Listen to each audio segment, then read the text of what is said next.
Bonsoir, c'est Macadébaron. Je suis au Jardin de Marie, à Rennes-le-Château. Comment ça dit? Mais là, on est de nuit. Et je suis avec François Brun. Bonsoir. Bonsoir Mike, bonsoir tout le monde. Alors, nous sommes à Rennes-le-Château et tu es tout fraîchement venu de sous la Quenasse. Du grand château. Qui se trouve à 15 km d'Argélie d'ailleurs. Les connaisseurs, ceux qui connaissent Soucasse, le frère et tout ça. Alors, raconte-nous un peu ton parcours. Tu as écrit plusieurs livres sur la on va dire, une certaine tradition. Et présente-toi, pour ceux qui ne te connaissent pas encore. Donc je dirais, pour prendre tes propos quand même, que je viens directement de peut-être Argélie ou peut-être de la Sénasse, mais peut-être d'un petit village assez intéressant qui est connu et qui peut être interpellé, car beaucoup de gens parlent aujourd'hui, suite à différentes publications, de rapports entre des transmissions particulières et à Cogny, il y a quelque chose, il y a quelqu'un qui fait partie de cette transmission et qui correspond à des choses dont on devrait travailler plus souvent.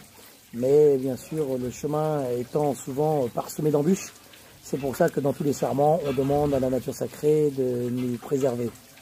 Donc voilà, mon chemin est un chemin traditionnel, un papa avec des enfants, mais un jour les choses m'ont pris, et on sait très bien que la vie est faite de synchronicité, d'éléments, que si on fait attention à la pollution de la vie, on peut découvrir derrière tous ces signes des informations qu'on interprète et ensuite qu'on met en place.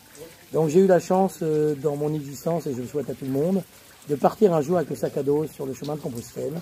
Et donc tout cela a démarré en l'an 2000. Donc vous voyez, tout peut se faire même plus tard. Et j'ai pris le sac à dos en partant de Saint-Jean-Pied-de-Port, tout en précisant aussi, là aussi, que les personnes parlent toujours d'un chemin traditionnel ou d'un chemin qui est celui-ci, celui-là, mais je pense que le seul chemin qui est valable, c'est notre propre chemin. Et en partant de Saint-Jean-Pied-de-Port, on gravit déjà tout de suite les Pyrénées, hein, la montagne de feu, avec un vers particulier qu'il ne peut pas lire lorsqu'on commence à être en introspection. Et ce chemin a été particulier parce que j'ai décidé de le faire en faisant simplement trois choses: marcher, prier, ou qu'on peut appeler avec d'autres de la connexion, méditer, se mettre en harmonie avec la nature, et en même temps écrire. Et tout ça m'a amené à Santiago, et par le hasard, est-ce qu'il y a du hasard, à la Pentecôte et au Jubilé 2000. Donc j'ai pu vivre un moment intense, et là aussi au gré des rencontres, parce que je pense qu'il y a toujours des rencontres, on fait que un groupe de personnes qui étaient devenues des amis le long du chemin et de nationalités différentes m'ont demandé si je voulais les accompagner au Finistère. Donc très intéressant, Finisterae, hein, la fin de la terre. Et ce mot a une valeur quand même, parce qu'à un moment donné, il m'arrive une histoire que j'arrive donc à Noya, hein, qui est le petit village avec l'armoirie de l'Arche de Noé. Donc très intéressant à étudier aussi. En arrivant à ce bout de la terre, ce Finistère, eh bien, il fait très très beau. Et comme Compostelle vient aussi de Compostela, le champ d'étoiles, eh bien, la mer était tellement belle, le soleil brillait tellement que les réverbérations faisaient que j'ai pensé que c'était la mer qui était le champ d'étoiles. Et par réverbération et pureté de la mer, eh bien, ça renvoie, comment dire, ses rayons. Et il m'est arrivé une anecdote qui d'ailleurs que j'ai écrit dans un livre qui s'appelle Le Lumière de Compostelle, où je finis le livre en précisant cette chose. C'est qu'arrivé à la dernière pierre de la terre, j'ai demandé un petit peu, comme on cherche souvent à avoir un peu de discernement dans l'existence. Et ce discernement a fait que j'ai cru voir, en tous les cas, ce qui est bien, hein, même si moi je l'ai vu, mais peut-être que d'autres vont croire que j'ai cru le voir, que l'écume s'est mis à remuer, et sur 200 mètres j'ai vu un chemin. Et là je me suis dit peut-être qu'alors le chemin de l'existence, de la vie, n'était pas essentiellement un chemin avec les pieds, ça pouvait être un chemin avec l'esprit, c'est-à-dire aller au-delà d'un cartésianisme ou d'un matérialisme qui nous faut parfois défaut, parce que on est au pied d'un mur et on se demande comment on va aller au-delà de ce mur.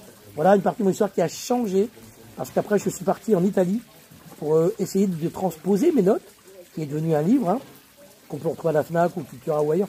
Et ces lumières de Compostelle m'ont permis de travailler. Et là, moi qui étais novice, eh bien, je me suis aperçu qu'en étudiant, par exemple, les édifices sur le chemin, peut-être une cartographie spirituelle, une cartographie même matérielle, font que ça m'a amené sur d'autres civilisations, parce que le chemin était peut-être pas essentiellement christique, mais aussi celtique, et ainsi de suite. Quand on lit aussi cet auteur qui a souvent écrit, comme pour Chartres, je me souviens plus, de Charpentier, et effectivement il montre qu'on passe dans la trajectoire de parallèle concernant la Voie lactée. Alors je me suis dit quand même tout ça, ça veut dire quelque chose. Et puis les portes se sont ouvertes, quand on en ouvre une, on en ouvre 12 derrière, et ainsi de suite. Mais on commence à travailler. Et le début du travail fait qu'on commence à s'intéresser. Et peut-être qu'on voit les choses différemment. Et comme la croix latine, elle devient presque la croix de Saint-André. C'est-à-dire qu'elle a fait un quart de tour. Et ce quart de tour, en fait, il l'a fait sur un autre plan. Et donc on ouvre une autre porte. Et cette autre porte fait que ça peut transformer la vie. Et à partir de ce moment-là, j'ai commencé à arrêter toute la littérature classique en me basant que sur la littérature ésotérique, hermétique. Et voilà, le travail commence. Hermès.